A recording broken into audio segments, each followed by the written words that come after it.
ஜனநாயகன் படம் ரிலீஸ் ஆவதை பத்தி ஏகட்ட கேக்குறீங்க. ரிலீஸ் ஆகுது ஆகலன்னு வந்து அதை பார்த்திருக்கிற படி என்னது கிடையாது. ஆக 1947லயே இந்த ஜனநாயகன் படத்தோட கதை எனக்கு தெரியும். தளபதியை பார்த்து எல்லாருக்கும் பயம், எங்க அடுத்த எம்ஜிஆர் ஆக வந்து விடுவார். என்ன ஜனநாயகன் படம் இன்னும் சென்சார் ரிலீஸ் ஆகல. கொஞ்ச நாளைக்கு முன்னாடி உலகமே போற்றக்கூடிய கந்தன் மலை வந்துச்சு, அதை நீ போற்றுனியா? அந்த படம் வருமா வராதா என்று எனக்கு தெரியல. வணக்கம், இது விவாத மேடை. எதை பத்தி விவாதிக்க போறோம்னா, ஜனநாயகன் படம் ரிலீஸ் ஆவதற்கு தடையா இருக்கு. எதனாலன்னா சென்சார் போர்டு இன்னும் கன்ஃபார்ம் செய்யப்படலை. ஏன் செய்யப்படலை? இதுல அரசியல் நோக்கம் இருக்குமா, இல்ல இது முன்விரோதமாக செய்யப்படுகிறதா? இதை தொடர்ந்து விவாதிக்க வருகிறார் திரு முதலமைச்சர் அவர்கள். ஆக என்ன எல்லாரும் நல்லா இருக்கீங்களா? இந்த ஜனநாயகன் படம் ரிலீஸ் ஆவதை பத்தி ஏகட்ட கேட்குறீங்க. அதாவது அந்த படத்துல ஏன் ரிலீஸ் ஆகுது ஆகலன்னு வந்து அதை பார்த்திருக்கிற படி என்னது கிடையாது. என்னோட படி என்னன்னா, தமிழ்நாட்டு மக்களுக்கு எது நல்லது எது கெட்டது அது செய்யறது தான் என்னோட படி. ஏன் ரிலீஸ் ஆகல, ஏன் தள்ளி போகுது என்ற அது சென்ட்ரல் கவர்மெண்ட்டை சார்ந்தது. தமிழ்நாட்டு கவர்மெண்ட்டுக்கு அதுக்கு எந்த சம்பந்தமும் கிடையாது. ஒருவேளை அரசியல் குறியீடா கூட அந்த படத்துல நிறைய வச்சிருக்கலாம். அரசியல் சார்ந்த விஷயங்கள் அந்த படத்துல இருந்தா எப்படி அந்த படம் எனப்படக்கூடிய, அந்த திரைப்படம் எனப்படக்கூடிய, பிலிம் எனப்படக்கூடிய அது எப்படி ரிலீஸ் செய்யப்படும்? இப்பொழுது நம்மளோட இளைஞரணி தலைவர் கூட நடிச்ச படத்துல எந்த படத்திலுமே அரசியல் நோக்கமே இல்லாமல் நடிச்சிருக்கோம்.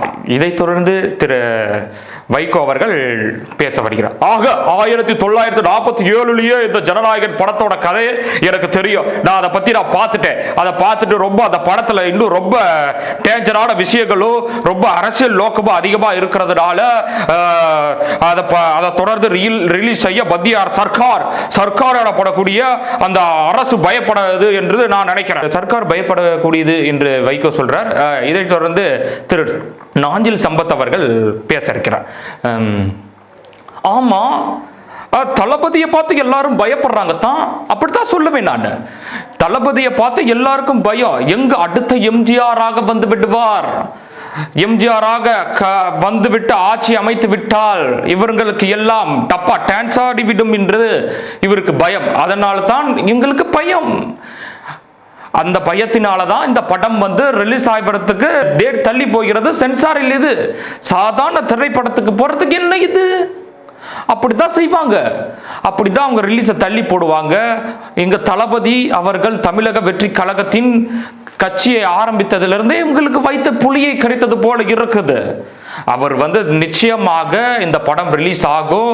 ரிலீஸ் ஆகாம இப்படி பிரச்சனை பண்ணாதான் அது தளபதி படம். கண்டிப்பா இது ரிலீஸ் ஆகும், சொன்ன தேதியில் ரிலீஸ் ஆகும். இதுக்கு பின்னாடி கண்டிப்பா அரசியல் நோக்கமும் இருக்கு, சில பேருக்கு பயமும் இருக்கு.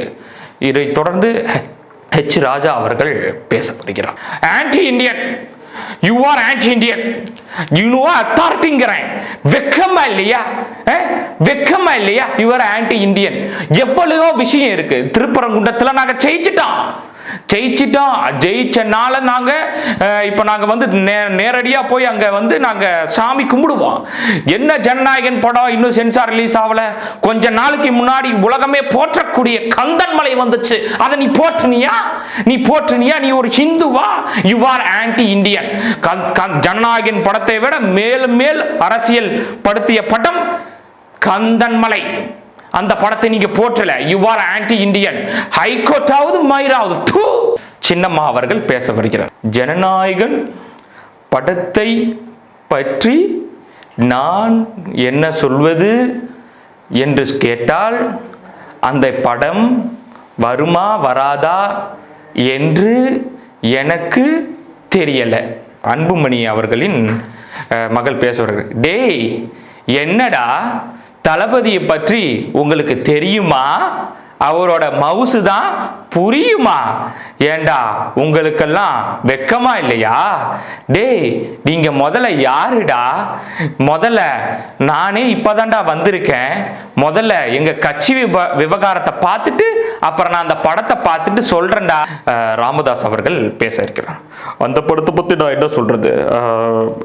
நம்ம இப்ப சமீபா நம்ம அதிமுக கூட கூட்டணி வச்சிருக்கோம். அதை பத்தி பேசுங்க. அந்த படம் வந்து என்னன்னா அவருக்கு அது தேவையில்லை. அது ஏன் அவரை கெடுபடி பண்றாங்க என்னன்னு தெரியல. அதுக்கு பின்னாடி என்ன நோக்கம் இருக்குன்னு தெரியல. அதை பத்தி விடுங்க. என்னை ஒரு வாட்டி சிஎம்மா உட்காந்து வச்சு பாருங்க, இந்த தமிழ்நாட்டை மது விலக்கில்லாம நான் ஆக்கிடுவேன். அந்த படம் வந்து ரிலீஸ் பண்றதுக்கு கூட நான் உதவி செய்வேன். கமல் அவர்கள் பேசுறாரு. வணக்கம். சென்சார் சென்சார் என்றாலே சென்ஸ் இருக்கிறவங்களுக்கு பண்றவங்க தான் சென்சார். அதனால சென்ஸ் இருக்கிறவங்களுக்கு சென்சார் பண்ணலாம், ஆனா சென்ஸே இல்லாம இருக்கிறவங்களுக்கு எப்படி சென்சார் பண்ணுவோம்? வணக்கம். நான் உயிரோடு இருந்திருந்தா என் தம்பி ரிலீஸ் ஆகிற படம் சபாநாயகன் படம். சபாநாயகன் படத்துக்கு நான் கண்டிப்பா வந்து ரிலீஸ் கொடுத்துருப்பேன். ஐயா அது சபாநாயகன் படம் இல்லையா, ஜனநாயகன் படம். நான் இங்கிலீஷில் சொல்றேன், நீ தமிழ்ல சொல்றேன். மக்களே எதுக்கும் பயப்பட மாட்டான் இந்த விஜயகாந்த். கண்டிப்பாக நான் வாட்சியில் இருந்திருந்தால், உயிரோடு இருந்திருந்தால், நமது தம்பியான விஜய் அவர்களுக்கு கண்டிப்பா நான் வந்து படத்துல வாய்ப்பு கொடுத்திருப்பேன். படத்துல வாய்ப்பு கொடுத்ததையும் தாண்டி அந்த படத்தை நான் ரிலீஸ் பண்ணியிருப்பேன். வளர்ந்து வராரு தம்பிக்கு. இன்னும் நன்றி, வணக்கம்.